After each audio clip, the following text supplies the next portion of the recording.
Montréal pue. Et ça pue partout. Partout, là, dans tous les quartiers. J'entends déjà les gens rire dans leur voiture. Tout le reste n'est que fumisterie. Donc, on veut un monde qui sent l'eau de Javel. Un monde blanc, blanc, blanc, blanc, blanc, sans défaut. Rémi Villemur. Blanc sans défaut. Est-ce que tu m'as entendu faire mon petit éditorial au début de l'émission? Je n'ai pas eu cette chance. Non, je parlais d'un atelier de vélo ouvert à tout le monde, sauf aux hommes blancs. Oui, on connaît ça. Je disais à Cybèle, la seule forme de discrimination socialement acceptable, la seule ségrégation socialement acceptable, le seul mépris socialement acceptable, c'est envers les hommes blancs. Mais tu nous en avais déjà parlé d'un sujet semblable. Oui, l'UQAM avait été précurseur là-dedans. Ouais. Donc, il y a un atelier de vélo. D'ailleurs, quand tu payes tes frais de scolarité à l'UQAM, pour la petite histoire, tu es obligé de payer, je pense, quelque chose comme un 5-6 $ à l'atelier de vélo. C'est imposé sur ta facture, à moins que tu demandes un remboursement. Et votre humble serviteur demande chaque fois un remboursement. Parce que c'est ça, c'est un atelier de vélo qui exclut les hommes blancs 1 ou 2 journées par semaine. Donc, l'idéologie est au rendez-vous. C'est une fois par mois dans ce cas-ci, mais... Bon, écoute. Et pourquoi seulement une fois par mois? Mettez ça 30 jours par mois, puis faites ça à l'année longue, qu'on tasse les hommes blancs de la société québécoise. Ils sont tous des prédateurs sexuels. De toute façon, on le sait bien, ils emmerdent tout le monde, qu'on s'en débarrasse. Bonjour Rémi, tu vas bien? Oui, ça va bien, ça va mieux que ça, mais mais par contre, les jeunes de ma génération vont pas très bien. Ils vont pas bien. Explique-nous, parce que c'est vendredi et on a besoin de bonnes nouvelles. Bon, OK, mais la bonne nouvelle va devoir attendre un instant, par contre, parce que, savais-tu que le bonheur, c'est comme un fer à cheval?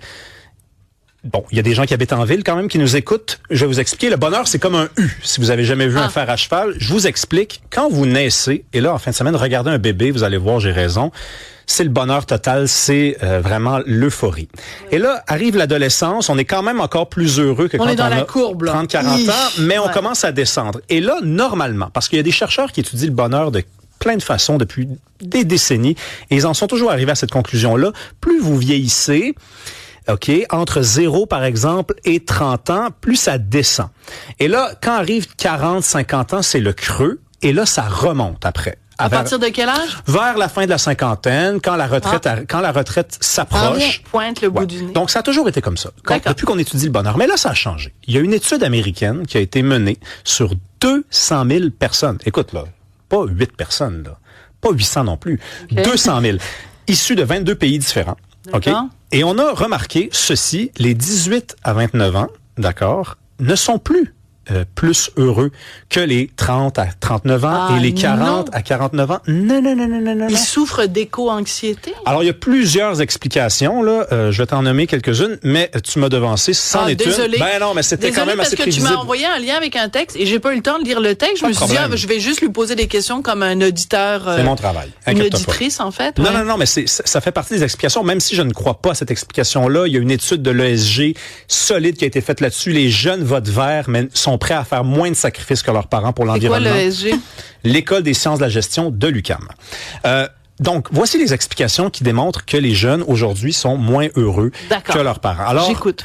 Il y a un manque de transcendance. Ils ne saisissent plus de quoi est fait l'avenir, la vie en général. Tu sais, ça, on peut le comprendre. Où vis-je dans quelle étagère? Exact. Ils manquent de repères. Ils manquent de repères, exactement. Ça, j'y crois. Sincèrement, c'est ça qui arrive quand le religieux s'en va et qu'on ne le remplace par rien. Je suis pas un fan fini de la religion, mais on l'a remplacé par rien. Ben, en fait, moi non plus, je suis pas une fan de la religion. Il reste que pour les gens qui se posent des questions angoissantes et existentielles, ça apporte des réponses. Oui. Après, moi, je considère qu'il y a d'autres façons de répondre à ces questions-là, mais on peut en effet se trouver démunis si on n'a pas la religion comme béquille, parce que je considère que c'est une béquille. Ben, bien dit. On est démunis aujourd'hui, les jeunes plus particulièrement. Mais je respecte les béquilles. Hein. Je dis pas du mal des béquilles. Non. Inquiétude financière. Donc, je ne suis pas béquillophobe. Avec ça, faudrait inventer ça. Hein. Les inquiétudes financières, Sophie. Donc, non, c'est sûr. Vous pouvez même pas vous acheter une maison, mais en même temps, pauvre vous achetez des cafés glacés à la citrouille à 22 $ la shot. Ben, c'est ça l'affaire. Arrêtez d'acheter des lattés à la citrouille, puis mettez de l'argent de côté dans un REER. Puis là, vous allez avoir de l'argent, vous achetez une première maison. Oui, c'est ça. Vive le café. Voilà. Pression de performance, ça revient souvent quand même. C'est pour ça que moi, je suis un petit peu, je sais pas, honnêtement, y avait-tu de la pression? Y a-tu plus de pression de performer aujourd'hui que... Non. c'est ça. Ça a toujours été ça. Mais non, moi, j'ai connu une époque où on n'avait pas des examens à réponse à choix multiples. Ouais. Vous, c'est juste ça. C'est facile. En même temps, moi, j'ai l'impression qu'aussi, on a tellement accès à une diversité de réalités qui est peut-être même plus grande que ce qu'il y avait avant parce qu'on est en contact avec des gens de partout dans le monde, des jeunes qui ont des réalités différentes, que peut-être de là vient la pression, c'est qu'on voit à quel point on a une diversité de choix. Donc, on est angoissé face à cette panoplie-là de choix. Plus que peut-être avant, quand vous étiez plus jeune, où il y avait des chemins beaucoup plus clairs. T'as tellement raison. Et ça me fait penser, j'ouvre une parenthèse, le film Hurt Locker, qui est un gars qui est démineur, donc il travaille comme soldat, démineur, et il vit toutes sortes d'expériences, tu sais, en plein milieu de la guerre, puis il rentre à la maison aux États-Unis, puis il va à l'épicerie, puis là, il est devant le rayon des céréales, et il y a genre 75 sortes de céréales différentes. Et là, quand il est dans l'armée, il sait ce qu'il doit faire, il sait comment faire son métier. Mais là, tu te retrouves dans ton quotidien confronté à une infinité de choix. Et ça crée de l'angoisse, le choix. Je peux juste faire une parenthèse. Il y a un livre qui vient d'être publié. Non, mais récemment. Oui, franchement, allez-y. Non, mais récemment, il y a un livre qui a été publié, puis par jour, on fait 35 000 décisions.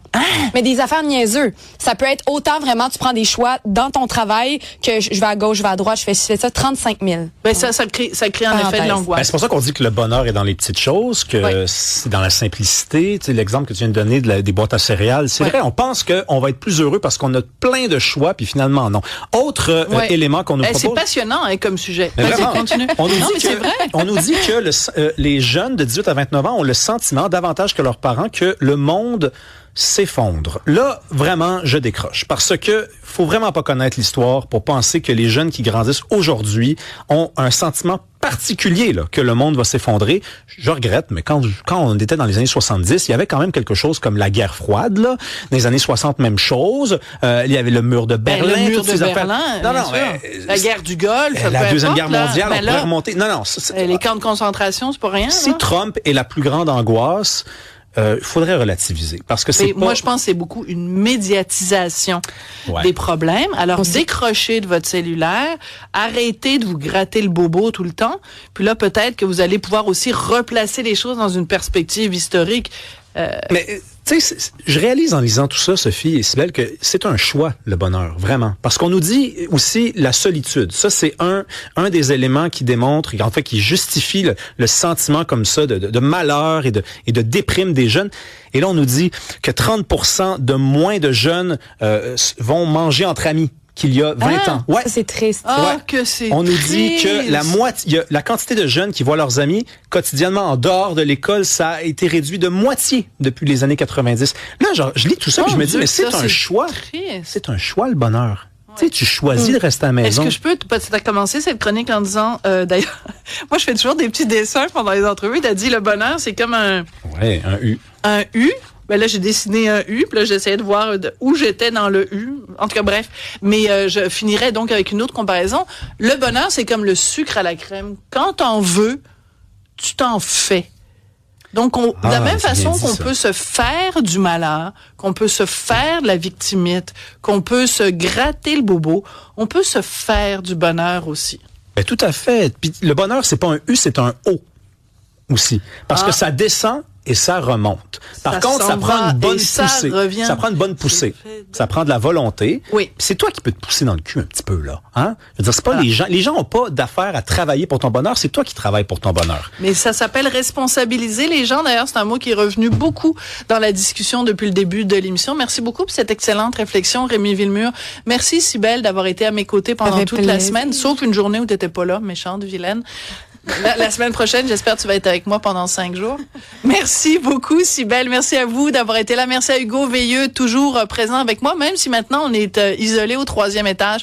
Ça va revenir. Merci beaucoup, Jean-Philippe Leroux. On se retrouve lundi. Débat, opinion et analyse. Kid.